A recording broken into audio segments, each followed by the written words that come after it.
기도하겠습니다. 하나님 너무나 감사합니다. 오늘도 저희의 찬양을 받아주시고 영광 받아주시오니 하나님 감사합니다. 이제 성령님 저희 안에서 역사해 주셔서 하나님 그 찬양에 합당한 삶을 살아가게 하여 주옵소서. 이 시간 말씀 주십니다. 살아계신 주님의 음성을 듣는 가장 귀중하고 복된 시간 되게 하여 주옵소서. 말씀을 들을 때에 하나님 성령님 역사해 주셔서 하나님 말씀 알게 해주시고 말씀 깨닫게 해주시고 또 깨달은 말씀 잘 감당하게 해주시고 또 이 말씀들 삶 속에 적용해서 열매 맺어 하나님 앞에 영광 돌리게 하여 주옵소서. 또 주님 오시는 날까지 전하고 증거하는 귀중한 말씀 되게 하여 주시옵소서. 말씀 들을 때에 저희들 안에 있는 모든 질병이 다 치유함 받게 하여 주옵소서. 주 예수 그리스도의 이름으로 기도드리옵나이다. 아멘. 여러분 잘 아시는 그 벨기에의 극작가 모리스 마테르링크가 쓴 파랑새라고 하는 희곡이 있습니다. 우리 대부분 다 아실 겁니다. 틸틸과 미틸 남매가 크리스마스 전야에 파랑새를 찾아서 헤매는 꿈을 꾸다가 같이 꿈을 꿉니다. 꿈을 꾸다가 문득 깨어나서 자기들이 기르던 새가 바로 그 파랑새였다는 것을 깨닫는다는 그런 내용입니다. 오늘 말씀에서 전도자는 마치 파랑새를 찾는 남매처럼 삶의 의미를 여기저기 헤매고 찾으려고 여기저기 헤매고 다닙니다. 그러다가 꿈에서 깨어나 진정한 삶의 의미를 가까운 곳에서 찾게 됩니다. 이 시간 우리도 그 전도자의 여정을 함께 차근차근히 따라가 보겠습니다. 자, 첫 번째로 이 전도자는 지혜와 지식을 추구하는 데서 삶의 의미를 찾으려고 했습니다. 자, 1장 13절 말씀해 보시면 마음을 다하며 지혜를 써서 하늘 아래에서 행하는 모든 일을 연구하며 살핀즉 이는 괴로운 것이니 하나님이 인생들에게 주사 수고하게 하신 것이라 라고 말씀하고 있습니다. 전도자는 마음을 다해서 지혜를 써서 하늘 아래에서 행하는 모든 일을 연구하며 살펴보았습니다. 깊이 연구했습니다. 자, 왜 전도자는 이렇게 했을까요? 자, 삶의 의미를 왜 지혜와 지식을 추구하는 데서 찾으려고 했을까요? 이 세상에 어떤 것보다 지혜와 지식이 가장 고상하고 가치가 있다고 여겼기 때문입니다. 그래서 전도자의 이 모토는 뭐냐면 아는 것이 힘이다. 배워서 남주냐. 공부만이 살 길이다. 이런 겁니다. 그는 동서고금의 책을 빠짐없이 읽고 필요하면 자신이 직접 자료를 찾고 실험을 했습니다. 수많은 논문을 썼고 그 논문들은 연이어서 유명 해외 저널에 등재되고 늘 조회수 탑을 찍었습니다. 그는 유튜브 채널 전도자에게 무엇이든 물어보세요 라고 하는 그래서 수백만의 구독자가 있었습니다. 지금 현대식으로 좀 바꿔놓는 겁니다. 지금 이 과정에서 전도자는 많은 수고를 했습니다. 그의 연구실에는 한밤중에도 새벽에도 불이 꺼지지 않았습니다. 목은 거북목이 되고 눈은 초고도 근시가 되고 만성 소화불량과 편두통을 앓는 등 이 공부하느라고요 몸이 상했습니다. 자, 이런 고생 끝에 얻은 전도자의 결론이 뭡니까? 1장 14절에 보시면 내가 해 아래에서 행하는 모든 일을 보았노라. 보라, 모두가 헛되어 바람을 잡으려는 것이로다 라고 말씀하고 있습니다. 와, 이제 공부 안 해도 되겠다. 그런 얘기는 아닙니다. 자, 바람은요 공기나 구름처럼 잡을 수 없습니다. 바람을 잡으려고 애쓰는 것은 공허하고 쓸데없는 짓입니다. 전도자는 지혜와 지식의 추구가 이와 같이 무익하고 헛된 일이라고 말합니다. 자, 그 이유가 무엇입니까? 자, 첫 번째 이유는 지혜와 지식이 구부러진 것을 곧게 할 수 없고 모자란 것을 채울 수도 없기 때문입니다. 그래서 헛되다는 겁니다. 바람을 잡으려는 것 같다는 겁니다. 1장 15절에 보세요. 구부러진 것도 곱게 할 수 없고 모자란 것도 셀 수 없도다 라고 이렇게 말하고 있습니다. 여기서 구부러진 것이라고 하는 것은 망가지고 삐뚤어져서 고쳐져야 하는 상태를 말하는 것입니다. 고쳐져야 되는 상태에 있는 그것을 못 고친다는 겁니다. 지혜와 지식이. 또 모자란 것이라고 하는 것은 꼭 필요한 것인데 결핍되어 있는 상태를 말하는 것입니다. 그러니까 이 두 가지는 우리가 살고 있는 이 세상의 현실을 압축적으로 은유적으로 한 표현인 것입니다. 고쳐야 할 것들과 결핍되어 있는 상태로 있는 이 세상을 지혜와 지식이 아무런 역할도 하지 못한다라고 하는 것입니다.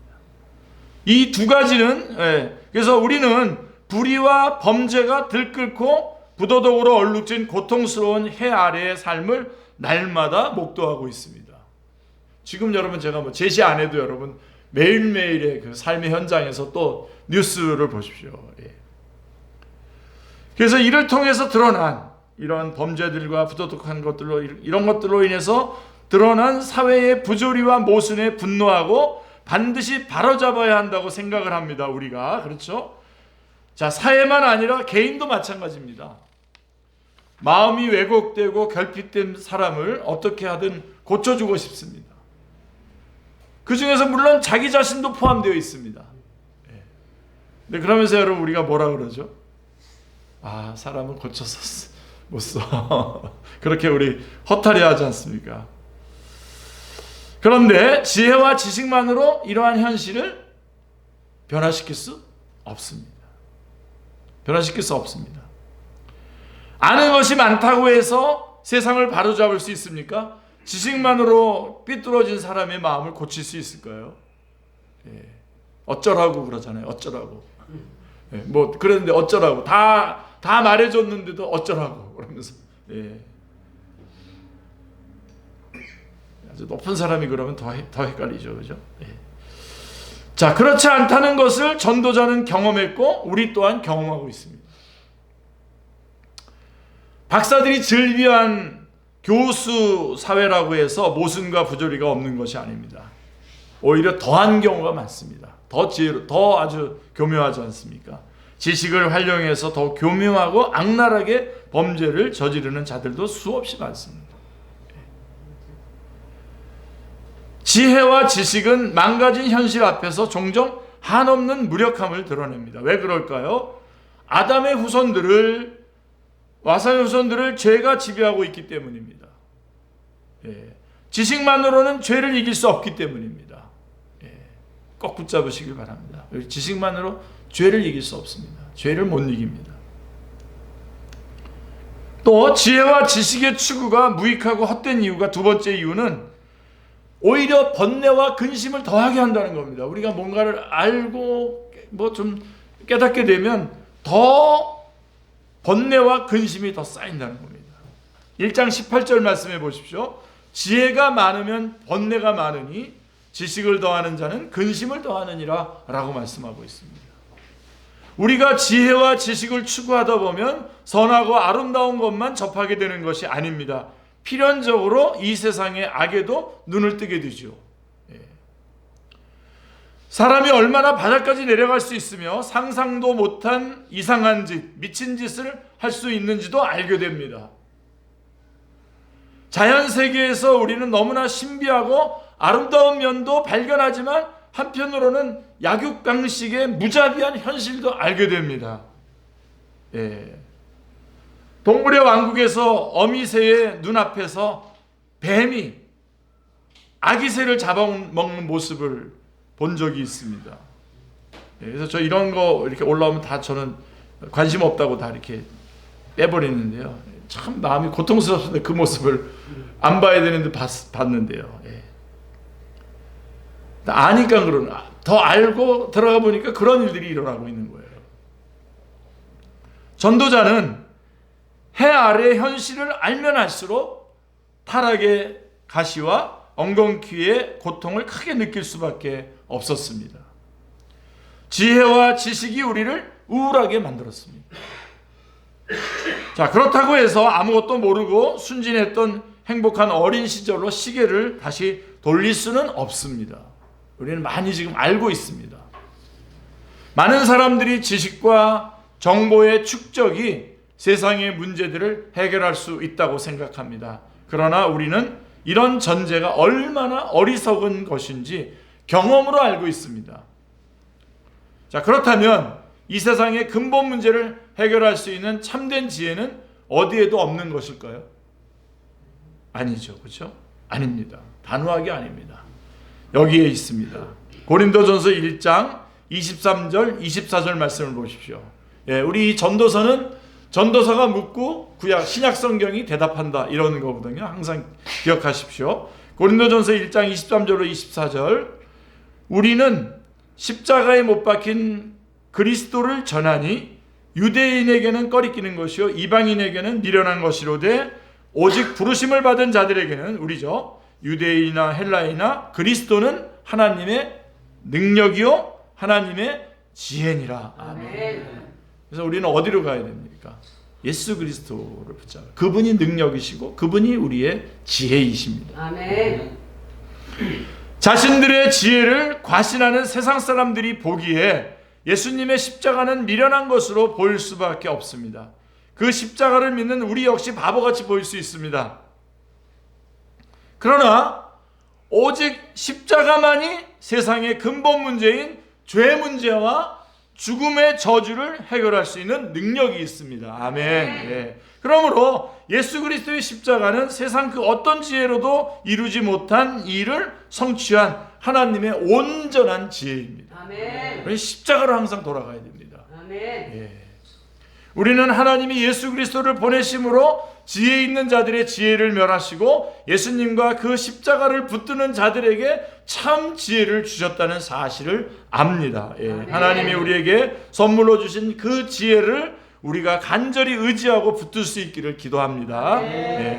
자, 그래서 이제 두 번째로 전도자는 지혜와 지식을 추구했는데 거기서 해답을 얻지 못했잖아요.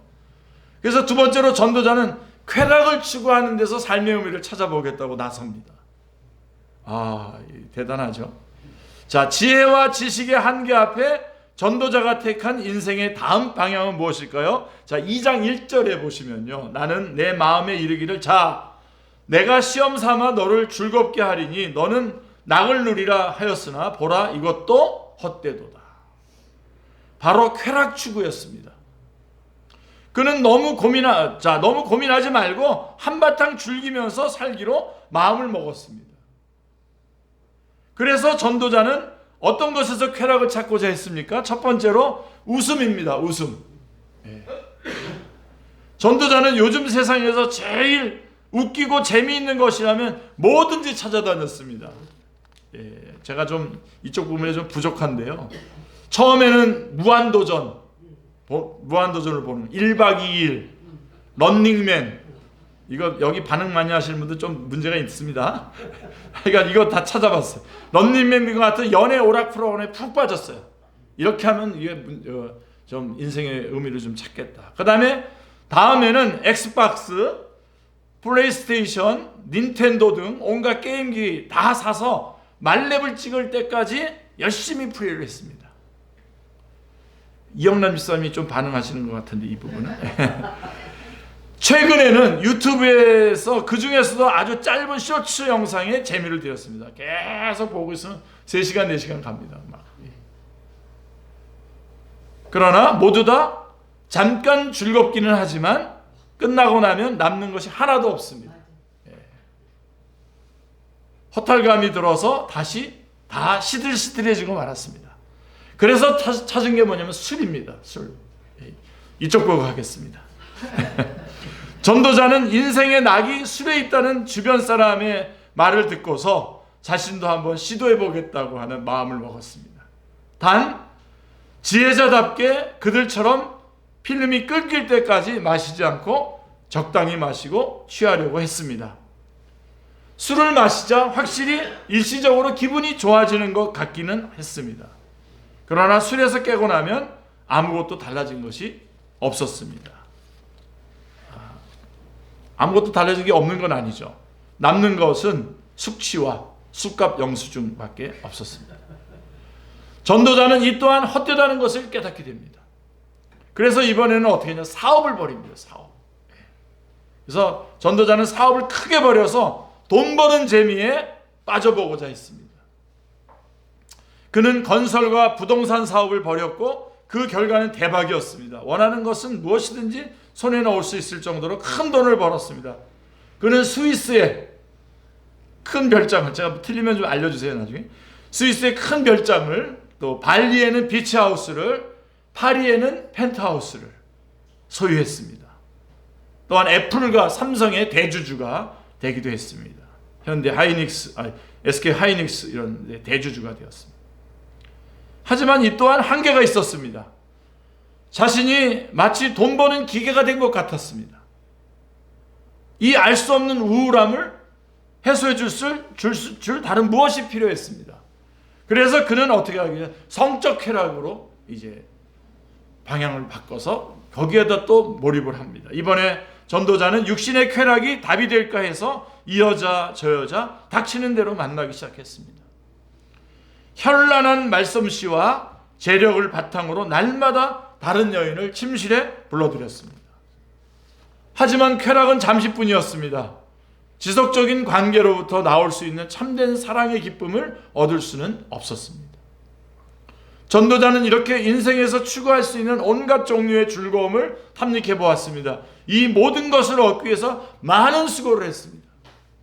무엇이든지 눈에 원하는 것을 금하지 않았고 마음이 즐거워하는 것을 막지 않았습니다. 불경건함과 부도덕함마저 개의치 않고 갈 때까지 가보았습니다. 전도자만큼 다양한 추구를 해본 사람도 없을 것입니다. 그래서 그가 내린 결론이 무엇입니까? 2장 11절에 보십시오. 그 후에 내가 생각해 본즉 내 손으로 한 모든 일과 내가 수고한 모든 것이 다 헛되어 바람을 잡는 것이며 해 아래서 무익한 것이로다 라고 결론을 내립니다. 전도자는 쾌락과 소유에 대한 자신의 실험이 완전히 실패했음을 솔직하게 인정합니다. 그가 실패한 이유가 무엇입니까? 바로 다음에 같은 두 가지 죄 때문입니다. 그가 실패한 것, 첫째는 이기심의 죄 때문입니다. 그래서 2장 1절로 11절 오늘 제가 봉독해드린 2장 1절로 12절 사이에 나라고 하는 말이 30번 이상 등장합니다. 나를 위하여, 나의 모든 수고, 내 육신 등등 온갖 나뿐입니다. 여러분 여기서 답을 찾으셔야 됩니다. 그의 모든 수고를 다 자신을 위한 것이었고 이웃을 위해서 버린 것은 단 하나도 없습니다. 다 납니다. 나. 오직 자기만을 위해 쾌락을 추구하는 것은 결국 오래가지 못합니다. 참된 기쁨은 관계 속에서 오기 때문입니다. 그리고 이기심하고 또 하나가 뭐냐면 우상숭배의 죄 때문입니다. 우상숭배. 전도자의 쾌락 추구는 쾌락 자체가 목적이었어요. 쾌락이 그에게 우상이 된 셈입니다. 하나님께 예배드리는 것보다 즐거움과 향락을 누리는 것이 더 위에 있었습니다. 그러나 쾌락을 최고의 가치로 삼으면 도리어 쾌락을 얻지 못한다는 역설이 존재한다는 사실을 알아야 합니다. 왜냐하면 어떤 쾌락의 원천도 무한정으로 쾌락을 줄 수 없기 때문입니다. 도리어 쾌락이 바닥나는 순간에 불쾌한 감정이 말할 수 없이 크게 몰려오기 때문입니다. 그러면 우리가 어디에서 인생의 참된 만족과 기쁨을 얻을 수 있습니까? 누가복음에 보면 어떤 율법 교사가 예수님께 와서 내가 무엇을 하여야 영생을 얻을 수 있느냐고 질문을 한 적이 있습니다. 여기서도 지금 우리 전도서가 묻고 지금 신약 성경이 대답을 하고 있습니다. 여기서 영생이란 단순히 오래 사는 것이 아니라 인생의 참된 행복과 즐거움을 가리키는 것입니다. 이에 대해서 예수님은 다음과 같이 답을 주셨어요. 누가복음 10장 27절 말씀에 보시면 내 마음을 다하며 목숨을 다하며 힘을 다하며 뜻을 다하여 주 너의 하나님을 사랑하고 내 이웃을 내 자신과 같이 사랑하라 라고 말씀하고 있습니다. 아멘. 만족과 기쁨 자체를 추구하기보다는 하나님을 사랑하고 이웃을 사랑하는 것이 해답입니다. 아멘. 하나님을 사랑하고 이웃을 사랑하다 보면 자연스럽게 기쁨이 찾아오고 즐거움이 샘솟기 때문입니다. 아멘. 혹시 여러분 누구에게 선물을 주려고 선물을 준비해서 갈 때 그 기쁨, 아니면 그것보다 받을 때 기쁨이 더 좋습니까? 그러면 아직 유아적인 겁니다. 주려고 할 때 그 기쁨이 크지 않습니까? 그 하나님 그렇게 우리를 그렇게 만들어 놓은 거야. 하나님을 사랑하고 이웃을 사랑할 때에 우리에게 참 기쁨과 즐거움이 솟아나게 되어 있는 것이거든요. 아멘. 예수님은 사마리아 여인에게도 영원히 목마르지 않는 생수를 주시겠다고 약속하셨습니다. 예수님이 우리에게 주시는 영원한 기쁨이 있는데 우리가 일시적인 즐거움을 주는 술과 방탕함과 야망에 매달릴 이유가 어디에 있습니까? 거기에 몰두하고 그게 우상이 되면 어떻게 되겠습니까? 주님이 주시는 은혜와 기쁨의 바다가 저 앞에 있는데 바닷가에서 모래성 쌓기에만 몰두하고 있을 이유가 어디에 있습니까? 우리가 쾌락의 공허한 집에서 벗어나서 하나님의 거룩한 임재 앞으로 나아갈 수 있기를 기도합니다. 아멘. 자, 그래서 세 번째로 전도자는 하나님이 주시는 일상의 선물에서 삶의 의미를 찾았습니다. 아멘. 이제 찾아요. 이게 세 번째 오늘 메시지의 중심입니다. 마지막으로 전도자는 지금까지 추구해왔던 그 지혜의 추구와 쾌락의 추구를 한 번 더 검토해 봅니다. 과연 다 아무런 의미가 없는 것일까? 이게 다 아무런 의미가 없는 것일까? 여러분들도 쭉 검토하면서 이 전도서 1장부터 쭉 한번 읽어보십시오. 이 둘 사이에 우열을 가릴 수가 없을까요? 자, 2장 13절에 보십시오. 내가 보니 지혜가 우매보다 뛰어남이 빛이 어둠보다 뛰어남 같도다 라고 말씀하고 있습니다. 예. 전도자는 분명히 지혜가 우매보다 더 뛰어나다고 말합니다. 무분별하게 쾌락 추구에 탐닉하는 삶보다는 확실히 지혜와 지식을 추구하는 편이 훨씬 더 낫습니다. 지혜는 마치 캄캄한 밤에 들고 나간 손전등과 같습니다. 적어도 인생길에서 내가 어느 편으로 가야 할지 알려주는 역할을 합니다. 지혜가 없으면 어둠 속에서 계속 헤맬 수밖에 없습니다. 그러나 딱 거기까지입니다. 자, 우매한 것보다 지혜가 나은데 지혜의 한계는 거기까지입니다. 딱 거기까지. 전도자는 지혜가 결국 헛되다고 말합니다. 그 이유가 뭘까요? 첫째로 지혜는 죽음에 맞서서 어떤 해답도 제시하지 못하기 때문입니다. 2장 16절에 보시면 지혜자도 우매자와 함께 영원하도록 기억함을 얻지 못하나니 후일에는 모두 다 잊어버린 지 오래일 것임이라. 오라 지혜자의 죽음이 우매자의 죽음과 일반이로다 라고 말씀하고 있습니다. 지혜의 한계는 거기까지입니다. 지혜자나 어리석은 사람이나 모두 똑같이 찾아오는 운명이 있습니다. 바로 죽음입니다. 지혜로운 사람이라고 해서 죽음을 피해갈 수 있는 것이 아닙니다. 모차르트나 시인 이상처럼 우리는 요절한 천재들을 알고 있습니다. 죽음은 마치 폭군과 같아서 사람을 가리지 않습니다. 그리고 왜 지혜가 결국 헛되냐? 둘째로 지혜는 자격이 없는 상속자에 맞서서 어떤 대책도 제공하지 못하기 때문입니다. 어떤 대책도 제공하지 못합니다. 2장 21절에 보세요. 어떤 사람은 그 지혜와 지식과 재주를 대하여 수고하였어도 그가 얻은 것을 수고하지 아니한 자에게 그의 몫으로 넘겨주리니 이것도 헛된 것이며 큰 악이로다. 예. 쉬운 성경으로 읽어보시면 더 좋아요. 한번 읽어보시기 바랍니다. 나중에. 온갖 지혜와 재능을 동원하고 수고한 끝에 큰 성취를 이루어 놓으면 뭐 하겠습니까? 많은 걸 성취해 놨는데 죽고 나면 내가 누리지 못하고 수고하지 않은 다른 사람에게 넘겨주고 갈 수밖에 없습니다. 요쯤 되면 여러분들이 다 빨리빨리 하나님 앞에 이웃에게 빨리빨리 줘야 되겠다. 그렇게 가야 됩니다. 지금 여러분. 흔히 하는 말로 번 사람 따로 있고 쓰는 사람 따로 있는 법입니다. 최악은 어리석은 사람이 상속자가 되는 거예요. 내가 열심히 일해놓은 것을 어리석은 사람이 누려요.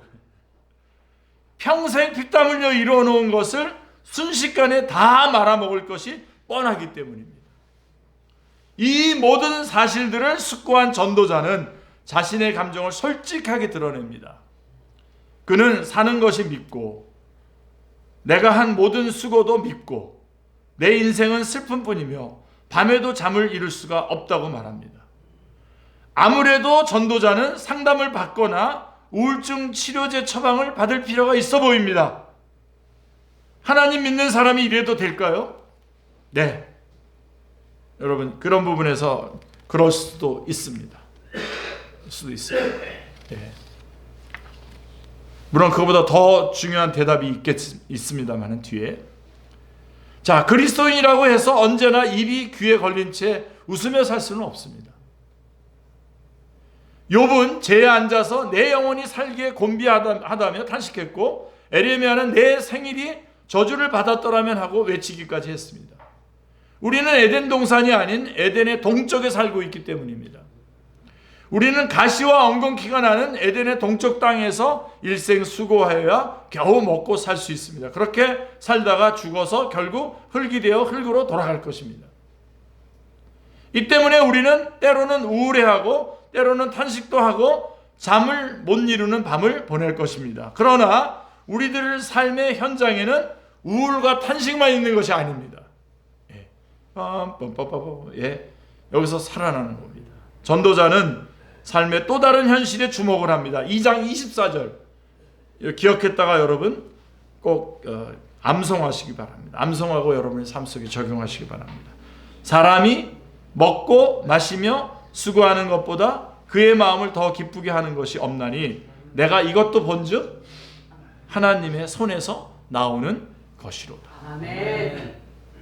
제가 한 분 아는 분이 있어요. 제가 많이 힘들 때였는데 그분은 재밌는 영화가 새로 들어왔다 그러면서 막 가족들하고 봤다 그러면서 막 얘기를 하더라고요. 그래서 정말 현실 어떻게 저렇게 사나 좀 맡은 사람이 그랬는데 전도서 읽으면서 제가 회개했어요. 그런 것들이 하나님께서 우리에게 주는, 그래서 하나님의 손에서 나오는 것이로다 라고 말씀하고 있어요. 하나님은 에덴의 동쪽에 사는 인생들에게 매일매일 기쁨의 선물을 주십니다. 그것이 뭘까요? 무슨 대단한 거나 거창한 것이 아니에요. 바로 세 가지입니다. 먹고 마시고 일하는 것.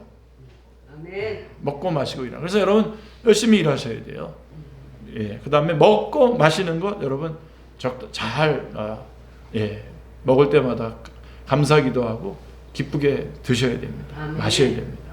맛있는 음식을 즐겁게 먹는 기쁨, 밥을 먹고 나서 마시는 커피 한 잔의 여유, 그리고 건강한 몸으로 하루 일을 마칠 때에 느끼는 보람, 이런 것들이 어우러질 때에 우리는 행복을 느낍니다. 아멘. 일상생활 속에 주시는 작은 기쁨 하나하나가 다 소중한 것들입니다. 자, 이런 기쁨은 앞에서 전도자가 했던 쾌락 추구와는 결이 다릅니다. 그런 걸 말하는 게 아닙니다. 하나님과 이웃이 없는 자기중심적이고 우상숭배적인 쾌락 추구는 결국 바람을 잡는 것과 같이 헛될 뿐입니다. 그러나 하나님이 주시는 일상의 선물을 감사함으로 받고 이웃과 함께 나눈다면 이보다 더 지속적으로 기쁨을 주는 것이 없습니다. 아멘. 저 같은 경우는 이렇게 운동 같이 하고 같이 쭉 둘러앉아서 식사 같이 하는 거, 이런 참 기쁨이죠. 보통 우리는 우리의 일을 계속할 수 있도록 하는 에너지를 얻기 위한 수단으로 먹고 마십니다. 보통 우리가 일하는 목적은 우리가 명성을 얻고 성공을 이루기 위한 수단일 가능성이 높습니다. 우리는 식사와 운동, 노동과 휴식 등 하루하루 일상의 삶을 대수롭지 않게 여기고 그저 우리 자신의 원대로 목표를 달성하기 위한 지렛대 정도로 여기기가 쉬운데요. 그러나 전도자는 전혀 다른 관점을 우리에게 제시하고 있습니다. 우리가 먹고 마시는 것이 하나님의 손에서 나오는 것이라고 말합니다. 아멘. 이런 관점에서 삶을 보게 되면 날마다 우리를 먹이시고 입히시는 하나님 아버지의 신실하신 손길을 경험하게 됩니다. 아멘. 매일매일이 하나님의 선물입니다. 하나님의 손에서 나오는 것입니다. 우리가 날마다 하고 있는 일은 어떻습니까? 우리가 선지자, 제사장, 왕으로서의 삼중직의 사명을 수행하고 있는 것이라면 우리는 이 일을 통해서 하나님의 동력자가 되는 셈입니다. 아멘. 여기에 우리를 불러내시는 겁니다. 하나님이 하시는 일을 대신하는 자로, 사람들이 하나님 앞에 기도하고 그 기도의 응답을 사람들이 응답하실 때 우리를 통해서 응답하시는 거예요. 기도의 응답자로, 성지기로 우리를 우리가 그의 동력자가 되는 것입니다. 아멘. 그래서 여러분, 하나님께서 우리를 복음을 전하라고 하는 것 주셨죠. 명령입니다. 복음 명령, 복음 전파의 명령인데, 그와 더불어서 하나님께서 우리에게 또 주신 명령이 생육하고 번성하고 땅에 충만하라라고 하는 것입니다. 이것도 하나님의 명령입니다. 그리고 주님 다시 오실 날을 선포하는 그런 예언자적인 사명까지 합치면 이거 다 하나님께로부터 우리에게 주어져, 우리를 동력자 삼으시는 하나님의 선물인 것입니다. 아멘. 자, 얼마나 큰 영광입니까? 우리는 이런 선물 안에서 하나님의 손길을 느끼는 기회를 얻습니다. 그래서 여러분, 매일매일 여러분 먹을 때마다, 일할 때마다 이게 하나님께서 나에게 베풀어 주시는 선물이구나 라고 생각하면서 막 합니까? 어떻게 합니까? 정말 하나님을 생각하며 주님의 천국을 바라보며 그 한순간 한순간을 살아가는 것이죠. 하나님의 선물이라고 생각할 때 얼마나 감사합니까? 아멘. 신약 성경도 같은 메시지를 강조하고 있습니다. 신약은 죽음 너머의 삶을 말하고 사망이 없고 애통하는 것이 다시 있지 않을 미래의 새하늘과 새 땅을 약속하십니다. 아멘. 하지만 그와 동시에 예수님은 우리에게 지금 여기에서 하나님의 선물을 맛보는 삶을 살아야 할 필요성을 몸소 보여주셨습니다. 아멘. 예수님은 첫 번째 표적으로 잔치집에 참석하셔서 물을 포도주로 만들어 주셨습니다. 아멘. 죄인들의 집에서 그들과 함께 잡수시기를 즐겨하셨습니다. 아멘. 오죽하면 바리새인들로부터 먹기를 탐하는 자라고 하는 별명을 얻었겠습니까? 예수님이 십자가를 앞두고 제자들과 마지막으로 하신 일은 놀랍게도 한 식탁에 둘러앉아 떡과 포도주로 유월절 만찬을 나누신 것이었습니다. 아멘. 사도 바울 역시 이렇게 말합니다. 골로새 3장 17절 말씀에 보시면, 또 무엇을 하든지 말에나 일에나 다 주 예수의 이름으로 하고 그를 힘입어 하나님 아버지께 감사하라 라고 말씀하고 있습니다. 아멘. 무엇을 하든지에는 당연히 먹고 마시고 일하는 것이 포함되어 있는 것입니다. 다시 한번 볼게요. 또 무엇을 하든지, 먹고 마시고 일하는 것에, 거기에 대해서 무엇을 하든지 말에나 일에나 다 주 예수님의 이름으로 하고 그를 힘입어 하나님 아버지께 감사하라 라고 하는 뜻입니다. 우리는 놀라운 선물을 주시는 하나님께 매일 감사해야 됩니다. 그분의 선물을 매일 기뻐하며 누려야 합니다. 만약 우리가 하나님의 선물을 기뻐하지 않으면 그 선물을 주신 분을 무시하는 것입니다. 우리가 우리의 음식과 음료와 일을 기뻐하면 하나님도 기뻐하실 것입니다. 삶의 의미는 우리의 노력으로 성취하는 것 속에 있는 것이 아니라 하나님의 선물 안에서 발견할 수 있는 것입니다. 이것이 하나님의 손으로부터 온 것이다 라고 하는 것을 우리가 깨닫고 그렇게 누릴 때에 가능한 것입니다. 우리가 매일 하나님의 선물을 기뻐하며 살아갈 수 있기를 기도합니다. 기도하겠습니다. 하나님 아버지, 너무나 감사합니다.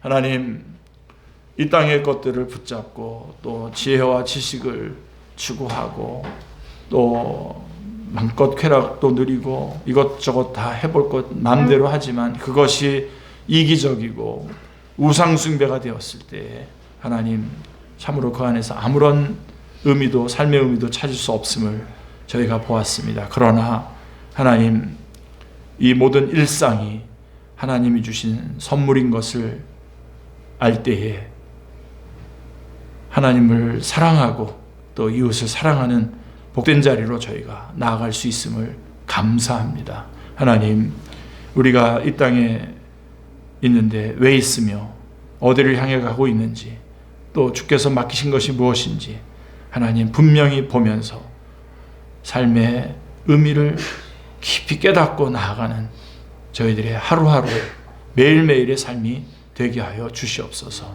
주 예수 그리스도 이름으로 기도드리옵나이다. 아멘.